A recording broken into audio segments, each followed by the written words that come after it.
Under the blinding white beams of the Grand Ole Opry, every sequin looked like proof of pristine virtue, yet most fans never guessed how many rhinestones were stitched onto hastily tailored stories.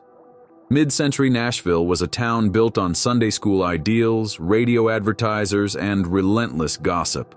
A single rumor about forbidden romance could shut the doors of a honky-tonk faster than winter wind, so managers, publicists, and preachers found a solution: lavender marriages. These unions between a man and woman served as polished shields, protecting careers, record labels, and fragile public trust. The vow was simple: appear in photographs together, grant friendly home life interviews, and keep real desires locked where reporters couldn't pry. Sometimes genuine affection bloomed, other times the arrangement was colder than a tour bus freezer, but the industry ignored temperature as long as ticket stubs kept flying.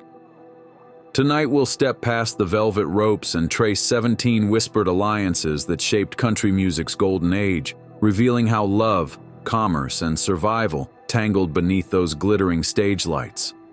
Patsy Klein stormed tavern stages with a voice that could kiss your cheek and slap your heart in the same breath, yet friends swear her softest ballads were sung to a close circle of women who traveled with her. Charlie Dick, the rough-edged mechanic she married in 1957, quickly became both bodyguard and gatekeeper. Bar altercations, jealous rants, and makeup roses were common, but studio executives loved the drama because it reinforced Patsy's image as a firebrand wife devoted to a working-class man. When her plane went down outside Camden in 1963, Charlie transformed overnight into curator of her legend, licensing compilations and photo books that secured the Klein estate for decades. Some biographers hint his devotion was business as much as grief, a convenient perpetuation of the perfect straight widower narrative. Whether true or not, the lavender tint around their marriage helped freeze Patsy in time as both torch singer and tragic heroine, glossing over any suggestion that her heart ever strayed outside the frame. Roy Rogers and Dale Evans galloped into living rooms as America's holiest cowpoke couple, raising orphans, recording gospel hymns, and ending every television episode with a prayerful wave. Publicists scheduled their kisses with military precision, ensuring the nation saw immaculate devotion between the king of the cowboys and his virtuous queen. Yet film set veterans recall that Roy often bunked in a separate ranch house, preferring pre-dawn horseback rides to shared breakfasts with Dale.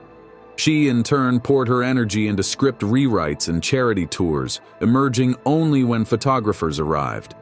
A leaked studio memo outlined joint appearances weeks in advance, treating romance like wardrobe, buttoned, starched, and ready for prime time.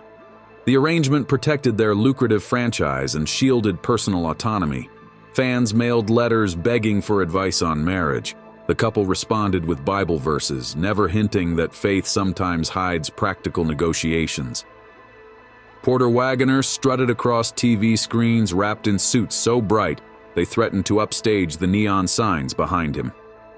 Beside this human sparkler stood Ruth Olive Williams, a soft-spoken anchor who kept his home fires from exploding. Then came Dolly Parton, whose laugh bubbled like carbonated sugar, and whose on-screen chemistry with Porter could melt stage paint.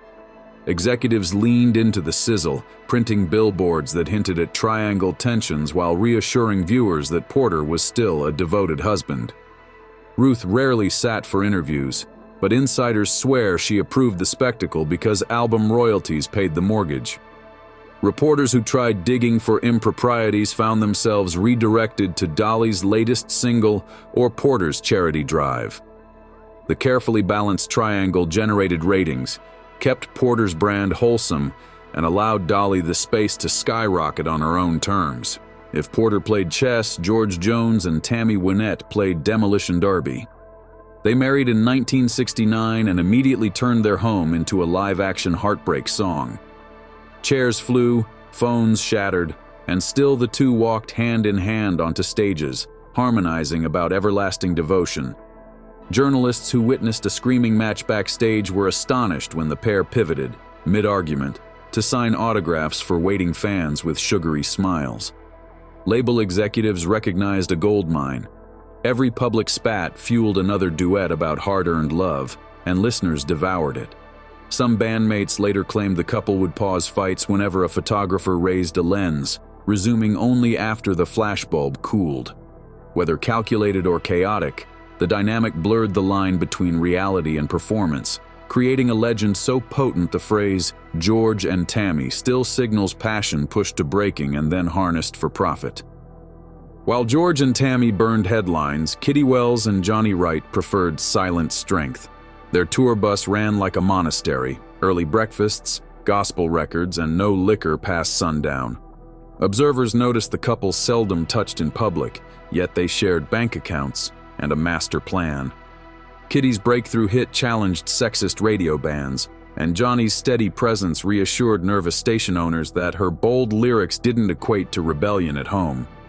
Velvet-voiced Eddie Arnold duplicated the method with Sally Gayheart. When fan mail gushed over Eddie's gentlemanly aura, press officers highlighted Sunday picnics with Sally, omitting that the two often vacationed separately on opposite coasts. Together, these marriages show how calm domestic tableau could avert scrutiny as surely as any dramatic public brawl. Hank Thompson, crowned the king of Western swing, blasted through dance halls until sunrise, yet rarely granted interviews without wife Dorothy seated at his elbow.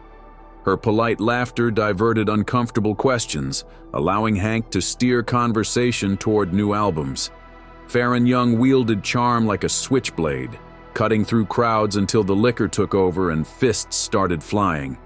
After one particularly wild arrest, his team circulated photographs of Hilda Macon decorating Sunday school classrooms, framing Farron's rage as a bad boy phase tamed by domestic bliss. Webb Pierce, meanwhile, locked himself inside his guitar-shaped swimming pool, shunning publicity.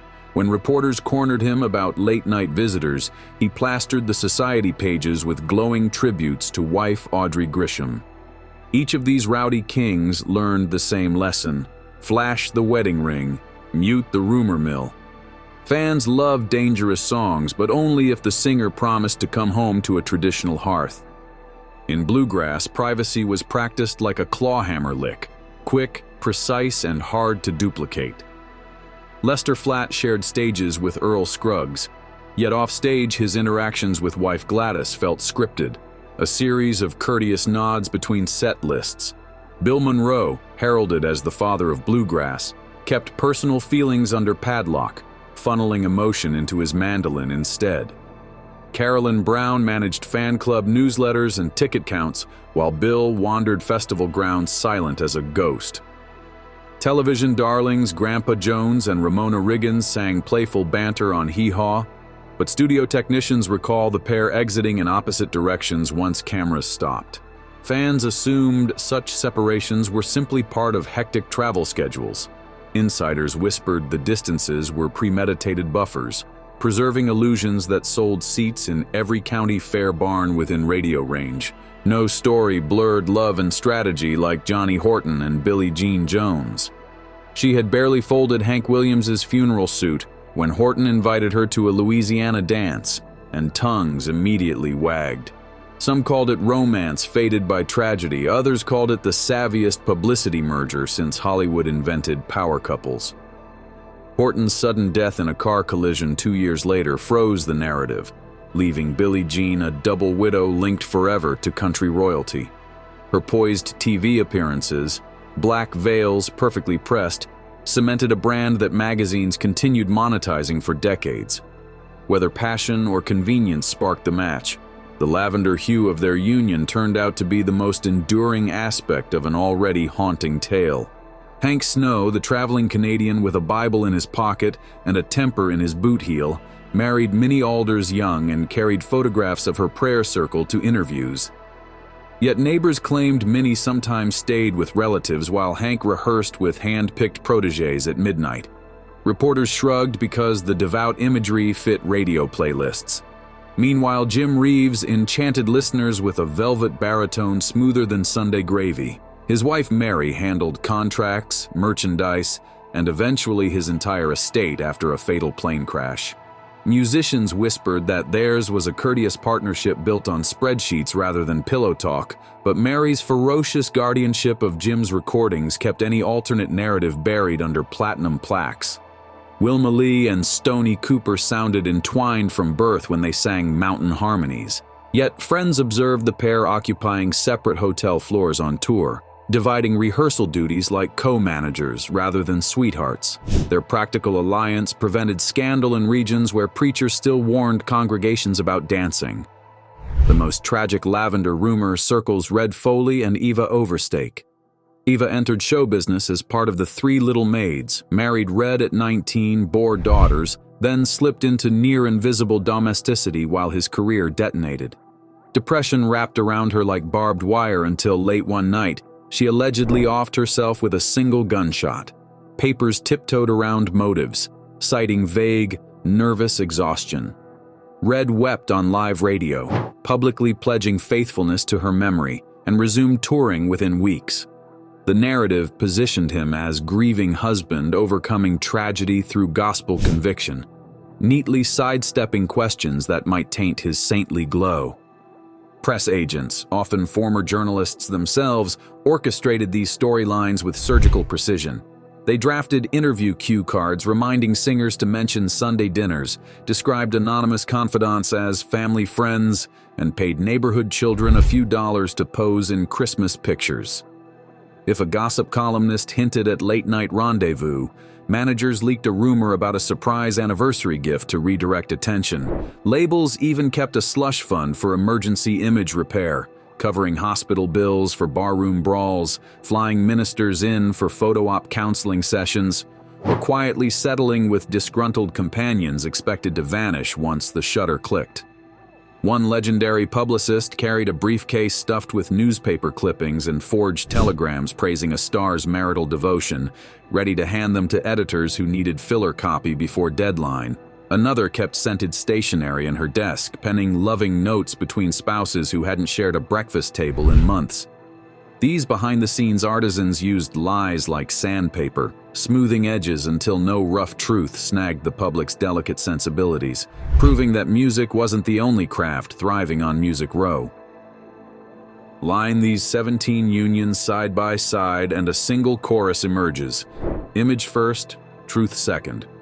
Nashville in that era functioned like a studio backlot where every handshake, hug, and wedding band could be rented for the right storyline. Some pairings, such as Patsy and Charlie, mixed real sparks with contractual obligations. Others, like Kitty and Johnny, traded heat for predictability. A few, George and Tammy come to mind, treated marriage like a pyrotechnic stage prop, lighting it on fire whenever ticket sales sagged. The Lavender strategy shielded artists from exposés about private encounters, rumored preferences, clandestine partners, or nights lost to coke and cannabis. It gave rural listeners an ideal to chase while allowing performers to chase chart positions without fear of boycotts. Ironically, the constant vigilance sharpened songwriting itself. When direct confession was impossible, writers hid truths in clever metaphors. Train whistles representing stolen kisses, long highways standing in for secret lovers, locked doors vibrating with unsung desire. Listeners related to the ache without realizing why. A hidden life demanded lyrical code, and that code produced poetry richer than plain speech. In safeguarding reputations, Lavender marriages inadvertently gifted country music some of its most enduring symbols and narrative depth. But the bill always arrives. Estates battle over royalties when a widow's legal standing is questioned, autobiographies contradict press releases, and adult children discover old letters that read like confessions. Patsy's posthumous earnings soared because Charlie kept her story simple. Tammy's medical struggles fueled conspiracy theories that still spark comment threads. Billie Jean's double widow mystique attracts documentary crews every decade. The emotional toll remained mostly hidden, surfacing only in backstage tears, shattered whiskey glasses, or those final rehearsed smiles before the curtain rose. Decades later, historians digging through archives find shredded pages where a star once wrote a private truth but thought better of it, leaving only jagged stubs as evidence. Imagine a 1950s tour bus clattering along Highway 41, diesel fumes, cigarette haze, guitars buzzing in overhead racks. Dolly hums in the front lounge while Porter calculates ratings. Kitty knits beside a small lamp, and Hank Thompson clips unfavorable headlines out of a newspaper. A road manager rehearses tomorrow's talking points. Praise the wife, deflect the rumor, mention the new single. Farron polishes his boots, promising Hilda he'll behave this time as Webb Pierce hides backstage passes for late-night guests. In that rolling confessional booth, musicians sign unwritten pacts, protect the illusion, or risk exile. Those agreements, negotiated in whispers above rattling axle springs, created the soundtrack of a generation. Modern listeners sometimes accuse these marriages of deceit, but context matters. In an industry where rumors of same-gender intimacy, open relationships, or simple wanderlust could end radio rotation overnight, strategic companionship was a survival tool. The irony is that the pain of concealment often fueled the most authentic performances.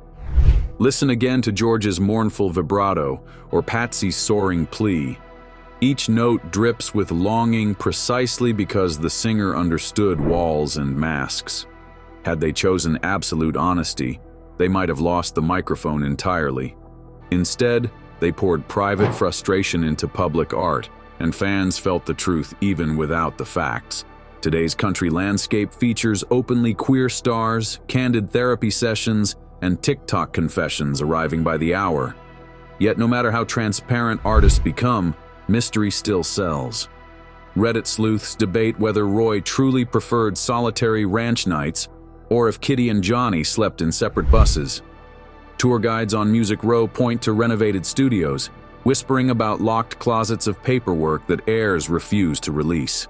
The bricks of RCA Studio B carry echoes of muffled conversations, and every so often a janitor claims to hear soft sobbing in an empty hallway at the Ryman, as if ghosts of fabricated marriages are still practicing their lines. So when a vintage duet drifts from your speaker, close your eyes and envision Charlie arranging Patsy's heirlooms under glass, Roy and Dale signing piles of publicity stills without glancing at each other, or Red Foley kneeling in prayer beside Eva's grave while publicists draft fresh press releases.